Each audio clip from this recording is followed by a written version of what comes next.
Hi, I'm Erik Voss, and Captain Marvel released new trailer footage with some very interesting clues into what could go down in this movie and more fun ways it could connect to Avengers Endgame and the Guardians of the Galaxy. Whether she's punching through spaceships or through old lady faces, it's always a joy to try to figure out why Captain Marvel's so pissed off. So let's break down this footage for the new details that you might have missed, and spoiler warning in case I reveal too much in your life. All right, let's watch the first clip from the Super Bowl trailer.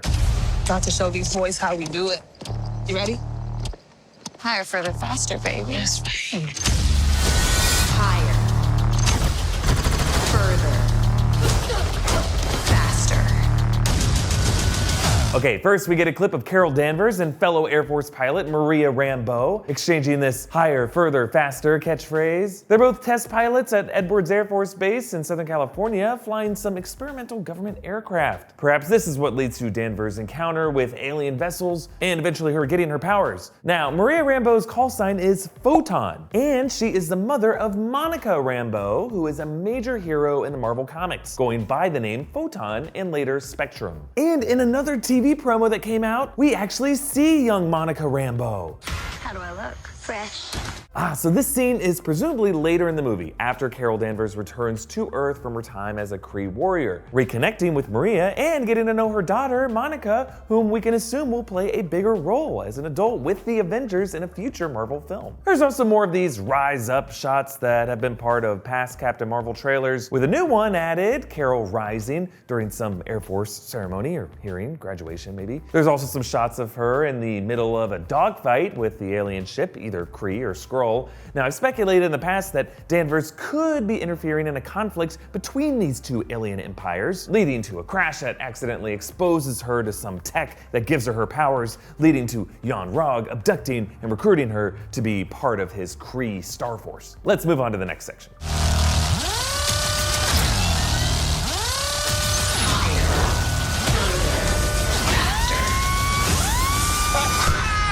Try to keep up.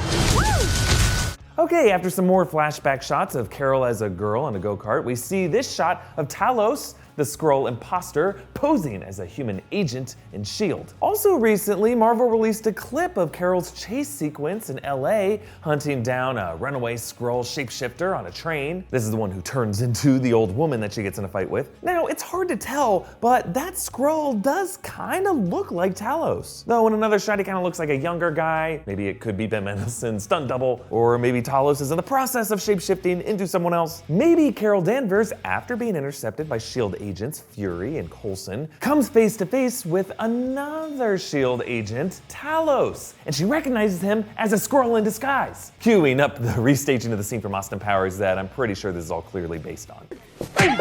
Austin! That's not your mother, it's a man, baby! Now there's another shot of Jude Law's character with the Star Force, and Nick Fury walking past some shelves containing archives. This kind of looks like the area where we've seen Danvers pouring through her old Air Force records, learning about her past that it seems like the Kree wiped from her memory. There's also this quick shot of Danvers on her Star Force mission, maybe the opening mission of the movie, apparently underwater, very cool. Now in these days, the Kree refer to her as just Vers, cool. And we get an even closer look at the way Vers's helmet assembles around her head. Now I pointed this out before, but this looks like the same type of technology that Star-Lord uses for his helmet. And actually, now that I mention it, I do remember Peter Quill specifically mentioning a run-in with the Kree in the Guardians of the Galaxy.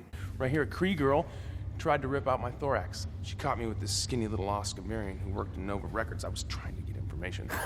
I assume James Gunn meant for this Kree girl story to just be a joke, but what if this Kree girl was Vers? Carol Danvers, Captain Marvel, Star-Lord, Captain Marvel, hookup confirmed? I mean, the timeline could have worked out. Peter Quill got abducted by the Ravagers in 1988, roughly around the same time Carol would have left Earth and started with the Kree. And yeah, something about Carol's new powers definitely keeps her from aging at a normal speed, so that maybe sometime later, they could have hooked up, shared some technology, and then gotten in a nasty fight after she caught him cheating on her with a Oscavarian. I guess I don't need Endgame to go too much into this, but man, I would love just a quick little moment where Star-Lord and Captain Marvel do a double take at each other. Quill, Vers, good to see you again. Still with, it was just business. Let's move on. We see a quick shot of Nick Fury with Danvers in the cockpit of this prototype Quinjet. Fury's squinting pretty hard here. Careful, man. Staring at the sun can be really bad for your vision. Last time I trusted someone, I lost an eye. That's why pilots wear aviators, Nick. Now, there's a similar new shot in this footage that actually could reveal a major element of this movie's story. But before I get to that, this video is sponsored by ExpressVPN. A VPN allows you to browse the internet with privacy, without things like ad companies or hackers, spyware, any of these creepy, shadowy things tracking your data and secretly filtering your internet experience. ExpressVPN masks your IP address to make sure you aren't being monitored, so that you can have peace of mind. You can live life knowing no one's peeping on you. ExpressVPN is the fastest VPN on the market and the #1 VPN service rated by TechRadar. And if you happen to be in different countries around the world, like you might not be able to access everything on Netflix or YouTube or other streaming services that you use. But thanks to ExpressVPN, you can avoid these weird restrictions and just watch everything you would want to normally, the way the internet should be, wherever you are. ExpressVPN lets you securely stream or download content from anywhere, anytime. It's less than $7 a month with a 30-day money-back guarantee. Take back your internet privacy today and find out how you can get 3 months free by clicking on the link in the description box, expressvpn.com/newrockstars. That's expressvpn.com/newrockstars for 3 months free with a 1-year package. Visit expressvpn.com/newrockstars to learn more. Take back your internet privacy today. Okay, back to Captain Marvel. There's a shot from that other promo that shows Captain Marvel in another cockpit riding shotgun,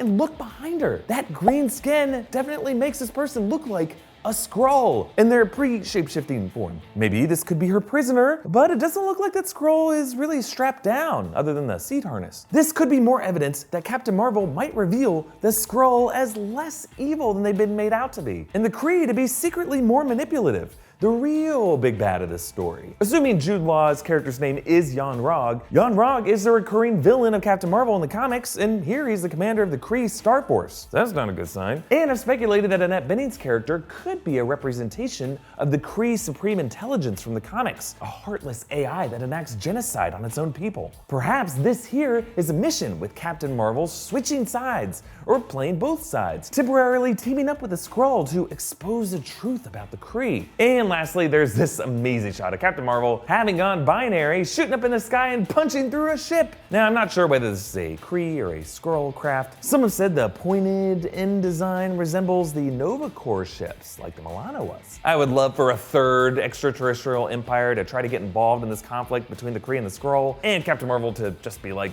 all you a-holes can get the hell off my planet. Or maybe the ship reminds Carol of Quill's Milano, and she's trying to rip out its thorax. We know that Ronan and Korath will also be part of this movie, so here's my question for you guys. What other Guardians of the Galaxy characters would you like to see cameo in Captain Marvel? A young Peter Quill, Yondu, Rocket and Groot? Comment down below with your thoughts and follow me on Twitter and Instagram at EAVoss, and subscribe to this channel, and subscribe to our new podcast wherever you listen to podcasts. Specifically, if you use the Himalaya app, we'd love if you subscribe through that, because Himalaya will help us make new fun shows for you guys. Thanks for watching, and here's that Kree girl.